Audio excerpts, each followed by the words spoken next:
With me, ladies and gentlemen, for a fireside chat is Karan Adani. Karan, a little bit personal stuff first, if you don't mind. I understand you spent a few years in a missionary school before you went off to Singapore and you finished your school education, etc. Is there anything you learned there in that ecosystem environment which you find useful right now? First of all, thank you for having me here. Definitely, it was one of the, if you ask me, one of the most important stage of my life, because I had gone when I was in 7th standard. I was there for 3 years. And if you ask me, 3 things which I still follow that from my time in school. That is first one is discipline. Because knowing, if you know missionary schools, they are very disciplined. 5 o'clock means you have to wake up at 5 o'clock. If you have to get your bed done by yourself, you have to get it to the T. It felt regimented, but it brought in a lot of discipline in me. The second, I would say, is being self-sufficient, right? Because being in boarding school, you have your ecosystem is basically your friends, and you have to be able to rely on them and at the same time survive as well. So being self-reliant, being self-sufficient was the second thing I really learned. And third one, which was one of the most important, was in the school we had students from all backgrounds and from all parts of the country. So that was my first exposure coming out of a Guju boy, coming out of Ahmedabad, never seen, never interacted with anybody else, getting an exposure to various other parts of the country, people coming from, students coming from different parts of the country. I think that was something very unique and something which I cherish, and ability to understand where each one comes from. So you're not seen much publicly. You don't speak much at various platforms, which is why, if you don't mind, I am asking you some of these questions. I know you entered the business in 2009, and 2016 you took charge of the ports and the SEZ platform.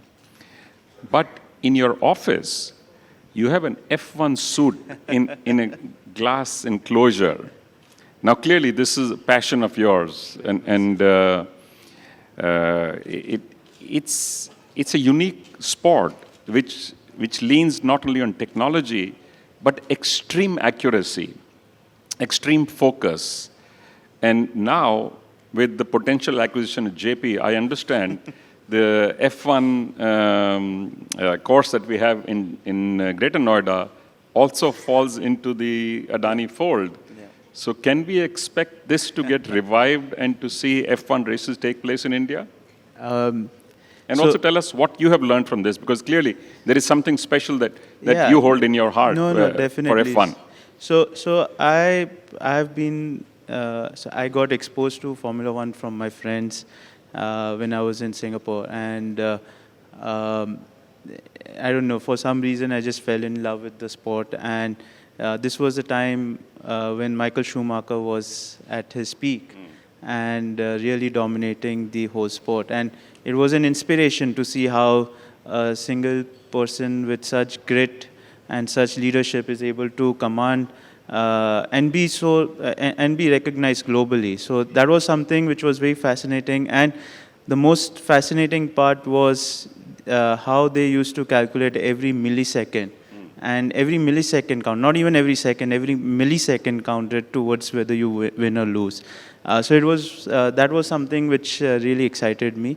And I've been following it since 2000, I would say, the sport. It's a passion. My father says it's a very expensive passion, but it is a passion, unfortunately. And no, I'm very excited because with JP, obviously the booth circuit comes part of the deal, and we are very excited to. I'm personally driving it, and I'm very personally engaged in terms of bringing Formula One back into India. And I think India has a lot of potential. There is a lot of following in Formula One from India. And I do believe that India can really showcase how a Formula One circuit, or how the Formula One, I would say that whole sport can be brought in and can be a benchmark for a global event. You're right. I think at this moment, India is going through a significant transformation, and the reputation of India and Indians has improved very, very significantly. So bringing in global sports, global media, I think will be very helpful, both for India and for the world to understand India much better, because everyone knows something is going on in India, but no one quite knows what is going on. And I completely agree with you that bringing such kind of global events, global sports, giving them exposure to India, and also a lot of our, lot of our people exposure to these kind of sports, because unfortunately the exposure is limited to very few people. And most of the time people end up going to Abu Dhabi or to Singapore or to Doha to experience the sport. So I think there is a lot of potential for our country to demonstrate what we can do in terms of not just infrastructure, but the hospitality, the infrastructure. How do we expose our culture to the global stage? I think this is something which we would like to, that's what my vision is, that when we bring Formula One into India, that's what we need to expose to. It's not just about doing one race and, for 3 days, but it's basically how do you showcase the heritage of India? And build the entire ecosystem around it. Exactly. Yeah. So I'm staying on you for a little bit longer, and I said, since we don't really get to see you much, so it'll be a good occasion to catch hold of you right now. I understand when you started going to Mundra Port, you used to travel by train, not with any of the aircrafts that your father already owned at that time. Was that deliberate? Was that for a specific reason? Is there something unique you learned on those train journeys? What was going on? No, so I'll tell you, it's a very interesting story. So, I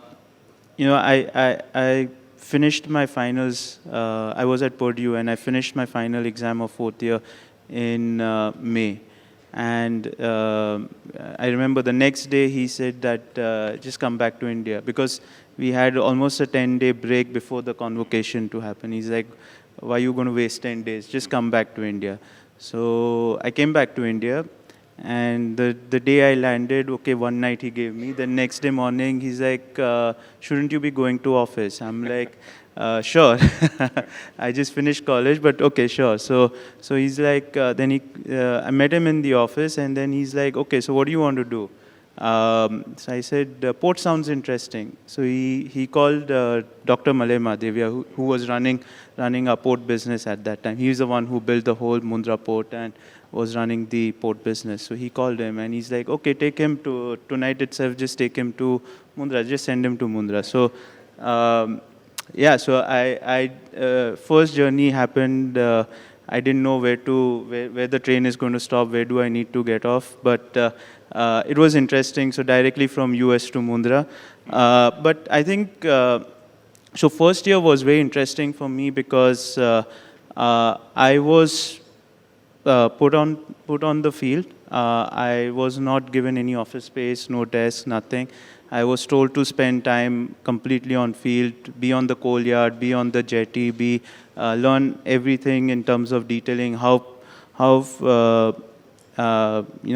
people are feeling over there, how do they manage on ground level. I think that whole 1 year gave me a lot of exposure in terms of what are the pain points of people on the ground, how do contractors, how do they operate, where are the loopholes that they exploit in those things. So I think that was a very grounded journey for me, and something which has given me a strong foundation when I look back from an operations perspective.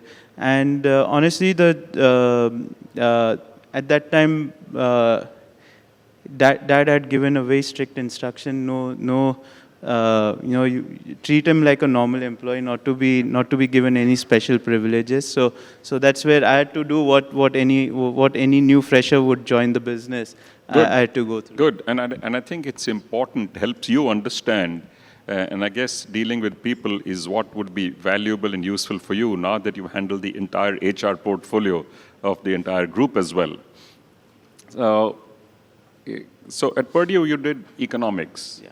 So is there any of the learning that you had at university which you find useful now in your work?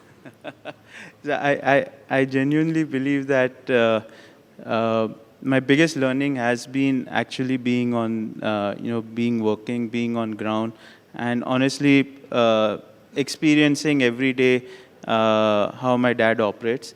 I think that the learning which I got over there is nothing compared to what I got in university, to be honest. So university was more of fun, and but the larger learning was for the first 6 years that I got to operate on the ground. So your wife is from the leading legal family of the country, and I understand she also looks after the Gujarat office of Cyril Amarchand Mangaldas. So is that helpful for you in any way in understanding structuring, understanding process in the businesses that you do? Do you actually have conversations at home about the implications of what you do or what you don't do? No, so I think she's right over there, but no, I think so the way I would put it is we work very closely, and as an entrepreneur, as a family business, you generally are very aggressive when you want to grow, when you want to close the deals.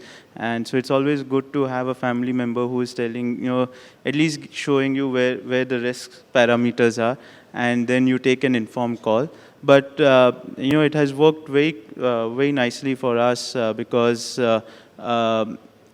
more than anything, we have a shared vision, shared values in terms of how we should be operating, how we should look at how the business should be growing, and that understanding has helped us, grow even stronger.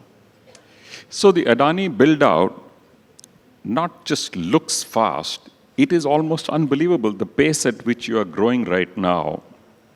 So what are your big concerns? As you grow rapidly, there are always obviously some challenges and some risks. So what do you try and protect? Do you try and protect the speed? Do you try and protect the predictability? Do you try and protect the scalability? What are your big concerns as you grow? So I think it's a very good question, and there is something that we have been, for the last 2 years, it's something that we have been deeply thinking about, and based on that, we are making a lot of changes in the organization. So two things that we have noticed, that as we have scaled, we find that we have become slow and quite fat. So what we feel is, if you want to continue to grow, as a group, we are committed to doing greenfield capex of 2 lakh crores every year for the next 5 years. So if we have to physically execute this kind of capex, it's impossible to do it in the current method, right? So for us, what matters is speed and scalability. I think what we are going through as an organization is the transformation in terms of, if we have to protect these two things, what are the non-core activities that we are still continuing from the past, and which we can shed, bring in partners, bring in other stakeholders who can help us and drive that, and we rather focus on the large projects, focus on scale, and focus on executing for the business purpose, not for executing for an execution purpose. So I think that's a big change that we are going through. So good. So while on this, so what is it in our system currently that still bleeds time and money as a resource, like a slow puncture in everything that you do? And because you've actually thought about this now, in the sense of sharpening your focus on on the key areas, the core areas. Capacity addition, of course, is a delight. Everybody likes to grow. So what has been your learning is what are the parts that you do not want to give up control of as this goes on? So I think as... There's two parts. I want the first one as well. What is it that causes this pain and the problems? Sure. So I think as you become bigger and as your scale becomes bigger, the pain point becomes is and the layers, as you become bigger, your layers in the organization increases, right? So I'll just give you an example. Today, from chairman to the bottom level, we have in the group 16 layers, right? And what happens with that is you can't fix accountability because everybody is pushing the buck up or down, right? So when some issue comes, then it's the bottom most who gets held accountable. If something good is happening, then it is basically the top management which takes the whole credit, right? So I think that is if you ask me, that is a pain point. We realized very quickly that actually the people on the ground who are executing, they are the ones who are bringing value. And we need to make sure that they are given the voice at the top to make sure that what is the ground reality is being brought on table so that decisions are made correctly. I think the second point which you asked, second question, is what we want to hold and what we don't want to. So I'll give you an example. What in terms of port operations, right? Today, the way traditionally how we have been operating is we operate every part of the port.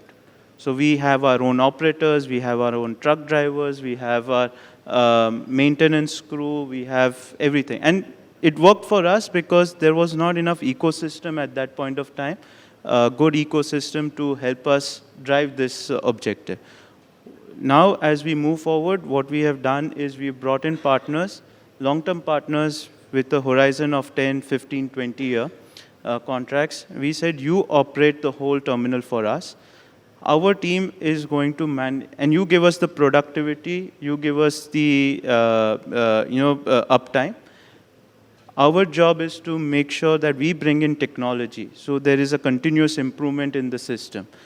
And the second thing that what we've done is we have merged this thing with our skill development. Because one of the objectives that we want, and I'm sure every industry is facing, is the whole attrition of skilled manpower. Right? Because in India, you have 1.4 billion people. One side, we say that there is a lot of unemployment. Other side, industries are struggling to find trained manpower. So one of the things that we've done is we have mapped this with our skill academy, where from any project that we have, the hiring, skilling has to be done within the 50-kilometer radius. So you have to give skilling and opportunity to the local youth over there. So with that, two things happens. One, the attrition rate reduces because the stickiness is there of being from that area, geography. And second, you have a continuous pool of people coming in. So it helps you to reduce the risk that even the contractor or a partner would face. So this is something that we are going through, where not just in operations, but even in projects, where we are going through, where we are booking capacities, giving them 5-year contracts to book capacity, so that we are able to execute the project in the timeline which we have committed to our customers. It's a wonderful approach, and the government, it will be music to governments here, because they've been pushing industry to focus more on local communities, focus more on skilling and training, which continues to be one of the biggest challenges that we face. And on the first one, we actually face this ourselves, both in our bicycle business and in the two-wheeler business, where we allowed many of our own processes from inside to be taken out, including our own people to go out and become entrepreneurs and start doing that. And that actually created a wonderful network which was committed, so much so that we are now working with the third generation of people who had actually started that business. So it does create stickiness, it does create a generational relationship. Exactly. And that's what's truly valuable by building institutions, not just companies. Exactly. And I think that's a wonderful approach you've taken. Let's talk a little bit about capital allocation. Sure. Now, sometimes I wonder, you guys seem to have no shortage of money at all. You do anything that you see, anything that moves, you acquire, you go and build. And so how does this happen? What is the process that you use? How do you prioritize? So, from far off, it does feel that we are doing too many things, and It does sometimes, yeah, yes. But actually, when you look closer, as a group, we are basically focused on three things, and three things only. One is the whole energy utility, and in that, we strongly believe that energy will be the future of global, right? And in that, whether it's not about one energy or the another. It's not just about renewable, but in this space, there is a lot of opportunity to go vertically integrated as well as to go horizontal in terms of different sorts of energy. And that's where the group is playing, whether it's on renewable energy, thermal, city gas distribution, transmission, distribution, even data center. Data center is an energy business for us. The second portfolio that the group is in is the whole transport and logistics. That's where the ports, airports, railway line, warehousing, that's where it comes in. And then the third is basically materials and science. Basically, any material that the country requires for the infrastructure growth or the digitization. So that's where the whole cement business, the copper, and now we are looking to enter into aluminum. So these are some of the business. So actually, when you think about it, each business actually relies on each other's strength, and that's where that makes us unique, and that allows us to even scale up a little faster.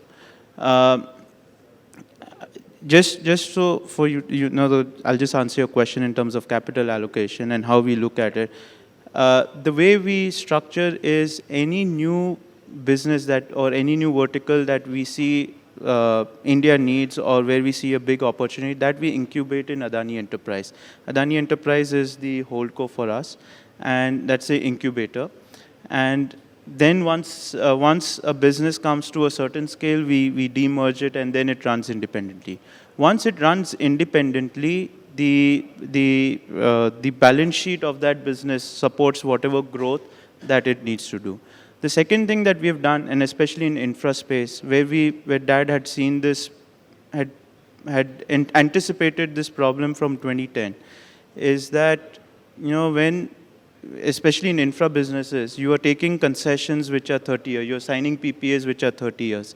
However, and you do your modeling also based on 30 years. But when it comes to actual reality, what we do is we end up taking bank debt. The bank debt is 10 years, so your repayment is done in 10 years, including the principal, and that's where the whole problem happens, right? So one of the things that from 2010 we have started doing was started rating all our businesses at the global bond market. And the idea is that you do construction with the bank debt, but once an asset is operationalized, you take it into the bond market, refinancing it completely with a 30-year debt, 30-year bond, and that's how, even though interest rate is 1 or 2% higher, it's okay, but avoid the mismatches as well. You avoid the mismatch, and that's the way we look at the capital management, and it's one of the most critical strategic part of how we are being able to manage each of the business. So you also showed a little bit of a shift while you mentioned these three broad categories of what you do. You, in a sense, while you can club it as transportation, you spoke about the partnership with Embraer, you spoke about space, you spoke about defense.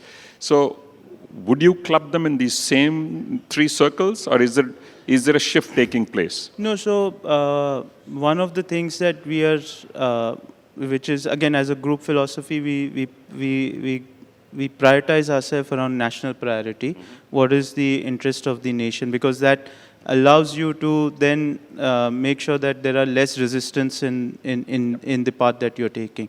And if you see, one of the big national priority is on the indigenization of the defense ecosystem. And that's how we are entering into this. We've entered into it. We are already there in unmanned systems. We are there on the ammunition. We are already there on the small arms and the medium arms manufacturing. And over the course of last 2 years, we have also been able to consolidate the whole MRO space as well as the training space, the pilot training space. And as India has to grow the civil aviation network, that's how we looked at the partnership with Embraer, because this is part of the larger ecosystem. It's not just about making aircraft, but it's with the aircraft, how do you do also the maintenance of it? How do you create that whole ecosystem of maintenance? How do you create the whole ecosystem of pilot training? Not just for India. Yes, it starts with for India, but eventually, how do you do it for the region, and how do you make it as a global hub? So coming away from sectors a little bit to the overall management system, you are in charge now also of the HR for the group. Now, in some sense, there are many organizations that believe that's the single most important role that we have as leaders or managers of organizations is people, because it is eventually all about people. No matter what technologies you bring in, no matter what systems, how fantastic your factories are, at the end of the day, it is for people, it is about people. So tell us 2 or 3 key attributes of people management as a mantra that you like to follow, and tell us 1 or 2 changes that you would like to make to your system, people management system. Okay, so I'll tell you 2, 3 things, and you're right that people is the biggest concern as you're growing.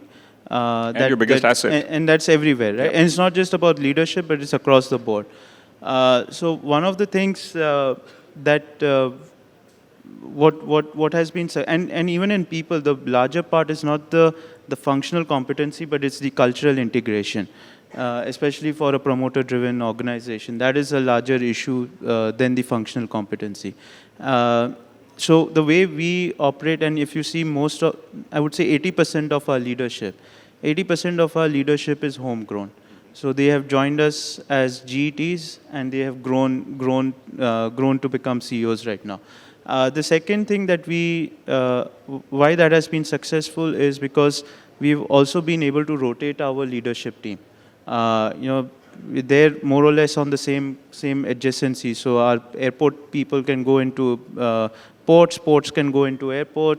They can go into the mining sector. They can go into the cement sector. So that's one of the reasons that whole rotation has been able to give them that. We've been able to give them that opportunity to grow their competency.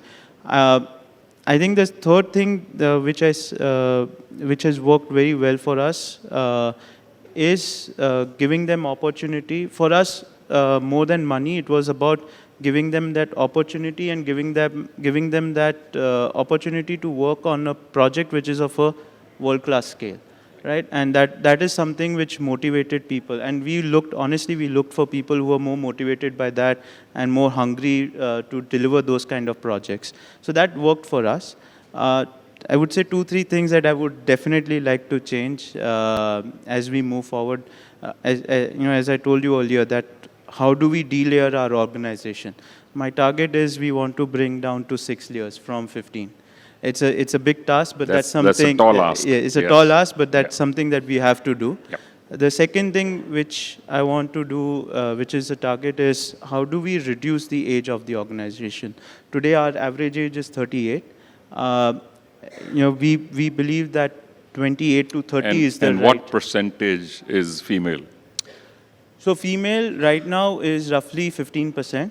That's something that we are anyway working actively towards to increasing that participation. The 15%, it looks small, but if you look at us 5 years back, it was 2%. So it is a little better, but we still have a long way to go. But I think the second thing, as I said, was to how do we reduce the age of the organization? Because it's nothing to do with one or the other, but we believe that if technology adoption or AI adoption has to happen in the organization, then we need to reduce the age. That's the only way possible. And the third is how do we give maximum opportunity to students who are in the 3rd tier and 4th tier town, because we find that those are the kids who have the maximum hunger to drive the objective, to deliver something, and to to give, to prove something continuously. So those are the three things that we are working towards. So I had a few more questions I would like to ask you, but I've started getting questions from the audience, so let me switch to that. So, and I'll ask this question in two parts, one bit that has come from the audience and one I'll add myself. So there is a concern right now, increasingly, that industry is not doing enough for sustainability, for improving the lot of the planet through, because industry is a very powerful entity. It has reach, it has knowledge, it has access, it has resources. This question goes a little bit beyond that. It's talking of conscious capitalism. How do you see the evolving commitment of corporations towards well-being of people, communities, and planet, all of them? So what are you doing in Adani to ensure that you are a more responsible citizen in every aspect? No, so I completely agree on that, and I would like to differ a little bit, because most of the time when we think of conscious capital or being sustainable, we think that it's at the cost of profitability. I am of a firm view that it is not one or the other. You can still be extremely profitable or sometimes increase your profitability even by going sustainable. I'll just give you some examples, right? What I mean. Today, all our port operations we do through heavy duty trucks which are completely running on diesel. This year, we will be converting everything on EV. And I'm not kidding. My payback for that whole investment is 1 year. Wow. So when you look at it, I think there is a lot of opportunity, and I think it's our mindset that we feel that sustainability actually just it's at the cost of profitability or means increasing our cost. It's actually not. If we are able to find the right solution, right partners, I genuinely believe that we will be able to do much more than what we are doing. We are not doing enough as a country, as industries, or even as a group. I would say there's still a lot more to be done. But I think that is something that I would look forward to, bringing in partners and bringing in industry bodies, how we can encourage a lot of these developments. Let's talk a little bit about technology. We are actually sitting in the middle of the largest AI summit India has ever hosted. We have CEOs and experts from around the globe here. How do you see the impact of technology on your organizations, on the country as a whole, and on work, just on work? What do you think is likely to happen in the next 5 to 10 years? And how are you preparing yourselves to adopt technology rather than get bowled over by technology? So I think this goes without saying that any organization which does not adopt to AI, honestly, 10 years down the line, they will not survive. And AI, I don't mean in one format, I think across the board. I would say second, so the way I see it is, AI is not going to replace human being, but I think it's just going to make us more efficient. So for a work which we needed, let's say 5 people or 4 people, maybe you just need 1 person right now to do that. And that's what, so with that, I personally believe that it will allow us to scale up much faster, any industry. Let me interrupt for a moment. So there is no doubt AI is going to be, if used well as a tool, going to be a phenomenal multiplier in what you can do. But it's also a fact that before people get reskilled, retrained, and get onto new opportunities, which will come because of technology and AI, there is going to be massive job losses as well. How do we handle the social outcome of that? So I personally feel that is a responsibility of any organization, especially large organization, that how do we retrain our people? Because without that, I agree with you, it is going to create a lot of social pressure. It means you are going to have job losses. But as a as a responsible corporate, because AI is not going to happen that today you switch on and tomorrow say it will start, right? It is a journey even for an organization, a 2-year journey where you implement the tools, where you get the organization used to it, the change management. And one of the biggest part of the change management is how do you retrain your manpower. I do believe that it's not possible that 100% of them are going to get retrained. But yes, if we are able to achieve 50-60% of it, it will be very good. I think the second thing that will hamper is the new job creation, because as the country grows, and with AI, your efficiency comes in. Everybody, when they do your 5-year plan, we look at, we are going to go from from X to Y, and that's why we need manpower from X to Y. With AI, it's going to remain at X. So that's where the problem will happen. But that's also an opportunity in terms of how do we bring in more industries, and the faster we scale manufacturing, the better it is for country. Yeah. Now, as we wind up, just one last word from you. 10 years down the road, other than growth, what would you like to be known for as an organization? What would you like people to say about the Adani Group? So I think apart from being known for growth, scale, large projects, I think the most important thing that we would like the group to be known for is being a responsible citizen for the country and for the people of the country. Karan Adani, thank you very much. Thank you. Kumar. Thank you.